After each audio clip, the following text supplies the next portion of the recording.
వచ్చే మగవాడిని నమ్మద్దు అంటారు కదా. బహుశా నమ్మకూడదేమో తెలియదు, అందుకే లాలు మారుస్తున్నారు. అంతెందుకులేండి, ఇంకొక అశోక్ ఎస్ సార్. మేబీ 3-4 ఏళ్ల తర్వాత పెళ్ళి ఏంటి అన్న కాన్సెప్ట్ కి మనం కూడా వచ్చే పరిస్థితి ఉంది. Yes sir. ఎస్ ఎస్ ఒక్కసారి అరుణ గారి దగ్గరికి వెళ్దాం. అరుణ గారు మీరు లైట్గా జాయిన్ అయ్యారు. యాక్చువల్ ఇష్యూ మీకు అర్థమై ఉంటుంది. 3 రోజుల్లో 3 మొగాళ్ళు ఆత్మహత్యలు చేసుకున్నారు కేవలం భార్యల వల్ల. ఒకళ్ళేం భార్య వేధిస్తోందని, ఆ హెరాస్మెంట్ ఏది అనేది మీకు క్లియర్గా ఎక్స్ప్లెయిన్ చేస్తాను. ఒక కేసులోనేమో మొదటి భార్యకు విడాకులు ఇప్పించి అంటే ట్రాప్ చేసి వైజాగ్లో రెండో పెళ్లి చేసుకుని మళ్ళీ ఇతని స్నేహితుడితోనే ఆవిడ అక్రమ సంబంధం పెట్టుకుంటే తట్టుకోలేక అతను ఆత్మహత్య చేసుకున్నాడు.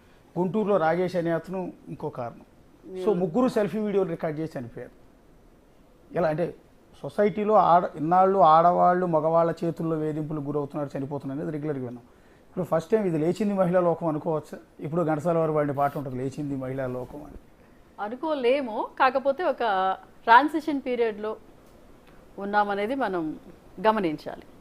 ఈ 3 కేసెస్ ఏవైతే మీరు తీసుకొచ్చారో దాంట్లో first and second I think నాకు తెలిసినంత వరకు అక్కడ వేధింపులు, తల్లిదండ్రుల మాటలు విని ఈ అమ్మాయి చాలా వేధిస్తుంది అందుకే చనిపోతున్నాను, అతని ఫేస్ చూస్తుంటే కూడా మనకు అర్థం అవుతుంది క్లియర్గా సఫర్ అయ్యాడు. But second I didn't follow, but the third one I followed. అతను చాలా చక్కగా భార్య బిడ్డలు ఉండగా వాళ్ళని అన్యాయం చేసి ఇంకొక అమ్మాయి హనీ ట్రాప్ లాగా అనుకోవచ్చు మీరు, బెస్ట్ ఫ్రెండే పరిచయం చేశాడు ఆ అమ్మాయిని, భువనేశ్వరి అని. సో ఇది క్లియర్గా హనీ ట్రాప్.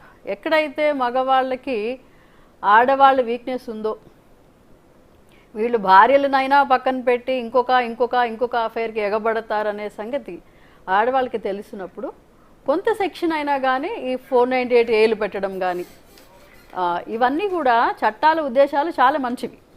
ప్రతి ఇంట్లో కూడా డౌరీ హారెస్మెంట్ కావచ్చు, అసలు నేనేమంటానంటే అత్తగారి ఇళ్ళకి వెళ్ళడాలు, తాళి కట్టడము, ఇవన్నీ కూడా మగవాడికి స్త్రీ సొంతం అవుతుంది అని చెప్పడానికే కదా.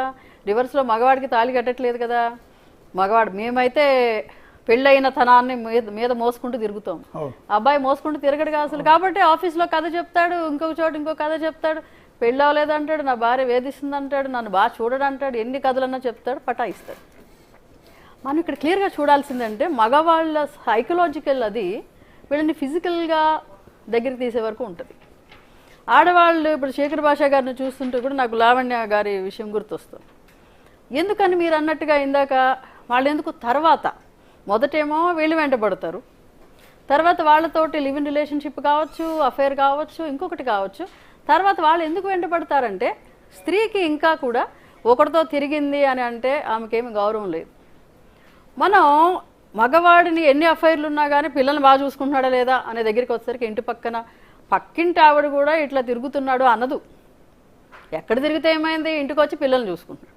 అదే ఒంటరి ఆడది ఎన్ని కష్టాలు పడి పిల్లలకి వండి పెట్టినా ఎక్కడెక్కడ తిరిగి వస్తే ఈమెకు తిండి వస్తుందో, ఎక్కడెక్కడ తిరిగి వస్తే ఈమె ఇల్లు నడుపుతుందో అంటారు కదా.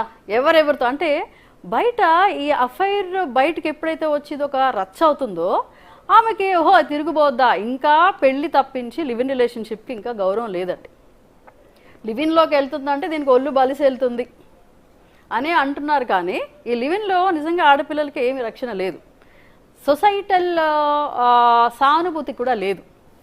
అదే పెళ్లిలో బాధపడిన స్త్రీ బయటకు వచ్చిందంటే పెళ్లి చేసుకుంది, అదొక ఇంకా ఒక లీగల్ ఒక అందరూ ఇష్టపడిన ఒక దానిలోకి వెళ్ళింది అనే ఉంది. కానీ లివ్ ఇన్ రిలేషన్షిప్ వీళ్ళకి 25 ఏళ్ళు వచ్చి 20 ఏళ్ళు 30 ఏళ్ళు వచ్చి తప్పనిసరి పరిస్థితుల్లో వీళ్ళ లైంగిక అవసరాలు కావచ్చు, తోడు అనుకుని కావచ్చు, వీళ్ళు వెళ్తున్నా సొసైటీ కూడా ఇండియన్ సొసైటీ ఇంకా కూడా దాన్ని యాక్సెప్ట్ చేసే స్థితిలో లేదు. కాబట్టి స్త్రీనే దీనికి